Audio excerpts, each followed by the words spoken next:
స్వర్ణాంధ్ర స్వచ్ఛాంధ్ర కార్యక్రమంలో భాగంగా ప్రతి నెల 3వ శనివారం నిర్వహించే ప్రత్యేక కార్యక్రమంలో భాగంగా ఈ నెల 19వ తేదీన నగర పంచాయతీ కమిషనర్ వైవేల్ శివనారాయణరావు ఆధ్వర్యంలో ర్యాలీ నిర్వహించారు. నగర పంచాయతీ ఆఫీస్ నుండి బయలుదేరి జూనియర్ కాలేజ్ ఆర్డీఓ ఆఫీస్ మీదుగా బ్రహ్మనాయుడు కూడలికి చేరుకుని మానవహారంగా ఏర్పడి పనికిరాని ఎలక్ట్రానిక్ వ్యర్థాలను మున్సిపాలిటీ వారికి అందచేయాలని నినాదాలు చేశారు.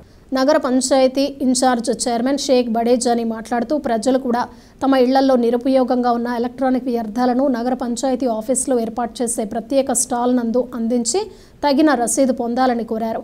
అదేవిధంగా పరిసర ప్రాంతాలను పరిశుభ్రంగా ఉంచుకోవాలని ఆయన తెలియజేశారు. ఈ కార్యక్రమంలో MRO Nagesh, CI Subhashini, SI Vinod Kumar, SI Anantakrishna, RI Srinivasarao, ward కౌన్సిలర్లు, కూటమి నాయకులు, వెలుగు సిబ్బంది, నగర పంచాయతీ సిబ్బంది తదితరులు పాల్గొన్నారు. ప్రయత్నిస్తున్నానని మన ఆంధ్రప్రదేశ్ను స్వచ్ఛాంధ్రప్రదేశ్గా తీర్చిదిద్దునట్లు నా వంతు కృషి చేస్తానని ప్రమాణం చేస్తున్నాను. మన ఆంధ్రప్రదేశ్ను స్వచ్ఛాంధ్రప్రదేశ్గా తీర్చిదిద్దేట్లు నా వంతు కృషి చేస్తానని ప్రమాణం చేస్తున్నాను. ఒక్క నిమిషం.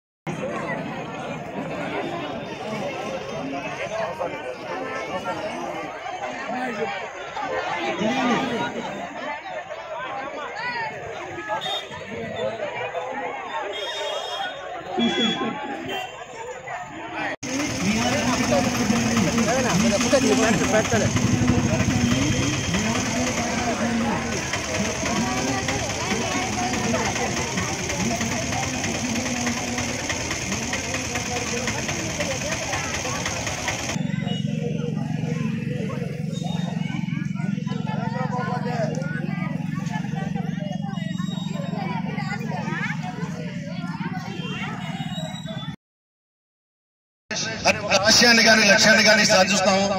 ఎందుకంటే అందరూ కూడా అధికారులకు సహకరించాలి, నగర పంచాయతీకి సహకరించాలి. ప్రతి ఒక్కరు కూడా ఎక్కడ పడితే అక్కడ వ్యర్థాలని బజార్లలో కానీ రోడ్ల మీద కానీ విసిరేస్తున్నారు. దీనివల్ల కాలుష్యం పెరిగిపోతుంది, అనారోగ్యం ప్రబలుతుంది, దోమలు ప్రబలిపోతున్నాయి. ముఖ్యంగా మన ఫంక్షన్లకు చూస్తుంటే మన ప్లాస్టిక్ వాడకాన్ని అరికట్టండి అంటుంటే మనం ప్రతి ఫంక్షన్ కి కూడా ఆ ప్లాస్టిక్ గ్లాసులను ఉపయోగించి ఆ ప్లాస్టిక్ గ్లాసులని కాలువల్లోకి విసిరేస్తున్నాం.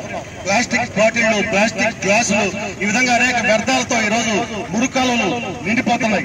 మనకున్న సిబ్బందితో ఈ కాలువలను శుభ్రం చేయాలంటే చాలా చాలా కష్టంగా ఉంది. ఎందుకంటే ఈ రోజు శుభ్రం చేస్తే మళ్ళీ రెండో రోజే కాలువలు పడిపోయే పరిస్థితి ఉంది. కాబట్టి మనం అందరం కూడా ఈ కార్యక్రమాల మీద అవగాహన తెచ్చుకుని మన కాలువలను కూడా మనం శుభ్రంగా ఉంచుకోవడానికి ప్రతి వ్యర్థాన్ని కూడా కాలువల్లోకి వదలకుండా ప్రతి ఒక్క గృహిణి కూడా జాగ్రత్తలు తీసుకోవాలని చెప్పి ఈ రోజు నగర పంచాయతీ తరఫున విజ్ఞప్తి చేస్తూ, అదేవిధంగా ఈ వేస్ట్ మన ఇళ్లలో పాడైపోయిన రేడియోలు, టేప్ రికార్డులు, టీవీలు, అనేక రకాలైన ఎలక్ట్రానిక్ సామాన్లు అలాగే మనం వ్యర్థంగా వదిలిస్తున్నాము. దాన్ని చేపట్టే కార్యక్రమాన్ని కూడా ఈ రోజు ప్రభుత్వం చేపట్టింది. దాన్ని రీసైక్లింగ్ చేసే కార్యక్రమాన్ని కూడా చేపట్టింది.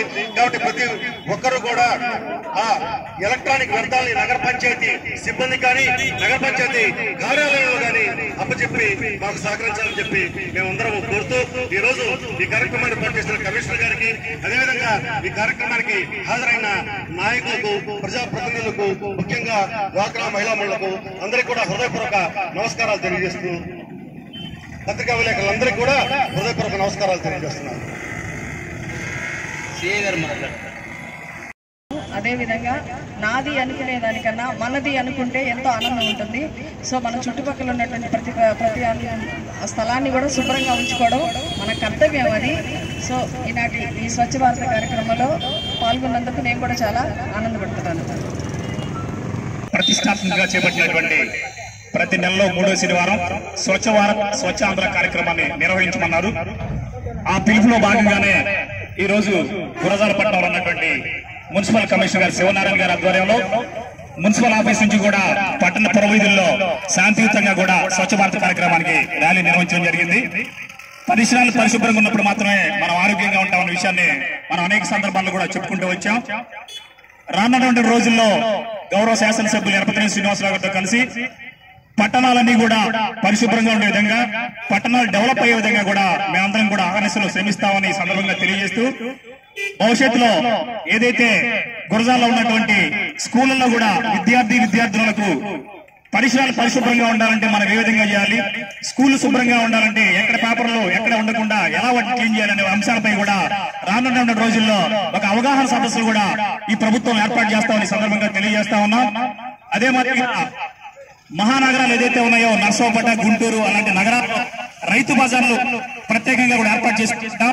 అదేవిధంగా రానున్నటువంటి రోజుల్లో శ్రీనివాసరావు గురించి కూడా ఈ సమస్యల గురించి మేము గతంలో వివరించడం జరిగింది.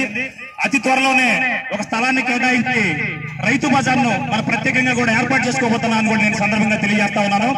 మున్ముందు రోజుల్లో కూటమి నాయకులందరూ కూడా ఇటువంటి భేదాభిప్రాయాలు లేకుండా గురజాల నగర పంచాయతీ డెవలప్మెంట్ కి కష్టపడతామని సందర్భంగా తెలియజేస్తూ ప్రతి ఒక్కరు కూడా మీ వంతు బాధ్యతగా పరిసరాలను పరిశుభ్రంగా ఉంచుకొని పట్టణ నగరాభివృద్ధికి తోడ్పాలని సందర్భంగా తెలియజేస్తూ సెలవు తీసుకుంటున్నాం. జై హింద్.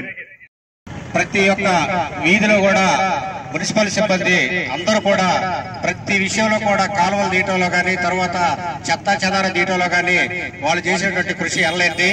మరి అదే విధంగా ఇప్పుడున్నటువంటి పరిస్థితుల్లో ఎలక్ట్రానిక్ సంబంధించినటువంటి సామాన్లు కూడా కొన్ని వాటిని మనం రీసైక్లింగ్ చేయించి మరి మనకి మున్సిపాలిటీకి అప్పు చెప్పిస్తే వాళ్ళు కూడా వాటిని తీసుకొని వాటిని సరి చేయాలని చూస్తున్నారు. అందుకని ప్రతి ఒక్కరు కూడా మరి మన వార్డుల్లో ప్రతి నెల 3వ శనివారం స్వచ్ఛ భారత్ కార్యక్రమం నిర్వహిస్తా ఉన్నాం.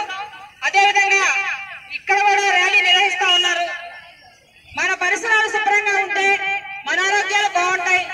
మాతో పాటు ప్రతి ఒక్కరు కూడా పరిశుభ్రత పాటించాలని ఈ కార్యక్రమాన్ని చేపట్టడం జరిగింది. ఈ కార్యక్రమాన్ని ముందుకు తీసుకెళ్లాలని, ఇదే విధంగా మన పట్టణాన్ని శుభ్రంగా ఉంచుకొని మన ఆరోగ్యాలు కూడా శుభ్రంగా ఉంచుకోవాలని చెప్పేసి ఈ సందర్భంగా తెలియజేసుకుంటూ ఈ అవకాశం ఇచ్చినటువంటి నాకు ధన్యవాదాలు తెలియజేసుకుంటున్నాను. సమయం కేటాయిస్తానని నా వంతు కృషిగా స్వచ్ఛతా కార్యక్రమాల కొరకు